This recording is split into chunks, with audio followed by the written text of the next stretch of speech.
আসসালামু আলাইকুম। হ্যালো ভালোবাসার মানুষজন, কেমন আছেন আপনারা? আমি রাসেল। তো লাস্ট উইকে সৌদি এম্বাসি থেকে আমাদের বড় একটা ইভেন্টের অফার আসে।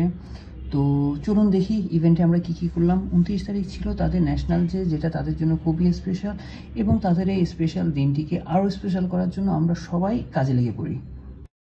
প্রথমে আমরা লাইটিং দিয়ে শুরু করি। তো সৌদি এম্বাসির আপনার জাতীয় কালার হলো সবুজ, তো তাদের অনুযায়ী পুরা এম্বাসিটা সবুজ কালার করা হয়েছে। তারপর সৌদি এম্বাসির প্রোগ্রাম আর উট থাকবে না, এটা কি চলবে? তো আমরা একটা উটের ব্যবস্থা করি এবং উটের পাশে আমরা একটা ট্রেন ব্যবস্থা করি, যেখানে তাদের মনোরঞ্জন করে থাকে তারা।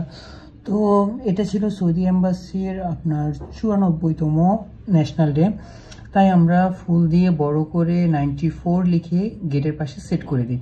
আর সৌদির একটা ভিউ আনার জন্য আমরা পেছনে একটা খেজুর গাছ দিই, যেটা অসাধারণ লাগতেছিল। তো চলুন ভিতরে আয়োজনটা আমরা দেখি। সৌদি এম্বাসির মেইন গেট দিয়ে ঢুকলে আপনার বড় বড় দুটো ব্যানার চোখে পড়বে। তারপর সামনে একটা লম্বা ব্যানার। তো ব্যানারগুলো হলো তাদের সৌদির বাসার ছবি দিয়ে তৈরি করা, আর পাশে ফুলের কিছু ব্যবস্থা করা হয়েছিল। তো ব্যানারগুলোকে আমরা আরও হাইলাইট করার জন্য আমরা এর মধ্যে দুটো শার্পি ব্যবহার করি, এবং দুটো শার্পি আপনার দুই দিক থেকে দুইটা ব্যানারকে কাভার করতেছিল, যে শার্পিগুলোর জন্য ব্যানারটা আরও বেশি জোস লাগতেছিল। তারপর এর বাম পাশে ছিল তাদের ঐতিহ্যবাহী কিছু ছবি দিয়ে একটা ছোট গ্যালারি তৈরি করার চেষ্টা করছে, যেটা ছিল মানে মূল প্রোগ্রামের মেন আকর্ষণ, এবং সবাই এটাই বেশি পছন্দ করে। তারপর হাতের ডান দিক দিয়ে আমরা যেটা করলাম খাবারের ব্যবস্থাটা।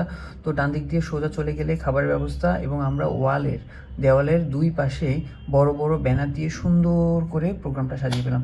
তো এটা হলো এই খাবারের যে প্লেসটা, এখানে গেস্টরা আসবে এবং খাবার খাবে। তো এই রুমটাও আমরা পুরোটুক বড় বড় ব্যানার দিয়ে কভার করে দেই, এবং এখান থেকে হল রুমের ভিউটা পাওয়ার জন্য আমরা একটি স্ক্রিনের ব্যবস্থা করি। তো টোটাল আমরা 3টা স্ক্রিন ইউজ করি এম্বাসিতে। তো একটা হলো খাবার রুমে, একটা হলো মেন হল রুমে, যেটা হলো সবচেয়ে বড় ব্যানার, এবং থার্ডটা হলো আপনার লবিতে।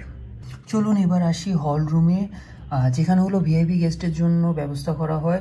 তো হল রুমে ঢুকতেই ডান পাশে বড় স্টেজ এবং বড় স্ক্রিন দেওয়া হয়, এবং হলের চারপাশে বড় বড় আপনার 10x4 এরকম ব্যানার দিয়ে পুরোটুকু কাভার করে দেওয়া হয়, এবং হল রুমে আমরা পর্দাটাও গ্রিন কালার রাখি তাদের মানে অনুযায়ী, ডেকোরেশন অনুযায়ী।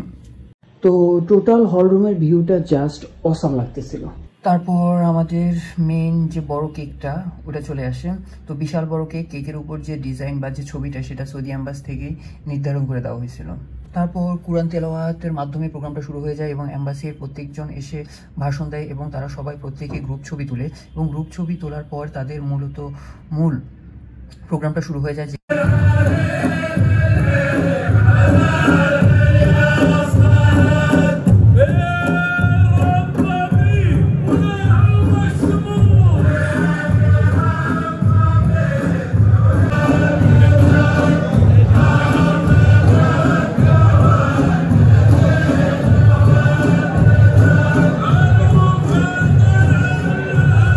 সৌদি অ্যাম্বাসিডর সহ তার প্রত্যেকজন এমপ্লয়ি তারা একসাথে গ্রুপ ড্যান্স করতেছে, এবং তারা তাদের এই যে ন্যাশনাল ডেটা তারা মানে খুব আন্তরিকতার সাথে এটি পালন করে, এবং মানে তারা এটা মন থেকে ফিল করে তাদের প্রোগ্রামটা, যেটা দেখে আমাদের খুবই ভালো লাগলো। মানে নিজের দেশের প্রতি, দেশের মানুষের প্রতি যে তাদের একটা ভালোবাসা, খুব ভালো লাগলো এটা আমার দেখে।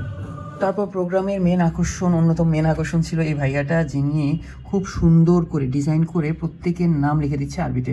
তো অনেক সিরিয়ালের পর আমি আসলাম, এবং তিনি খুব সুন্দর করে আমার নামটি আরবিতে লিখে দিল।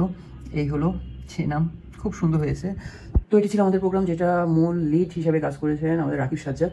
তো সে অসাধারণভাবে কাজ করছে, এবং আমাদের পুরো টিমটাই খুব ভালো একটা কাজ করলো, এবং তাদের দেওয়া ধারণা অনুযায়ী আমরা তাদের পছন্দ মতোই পুরো অনুষ্ঠানটা কভার করেছি, এবং তারাও খুব খুশি এত সুন্দর একটা ডেকোরেশন পেয়ে।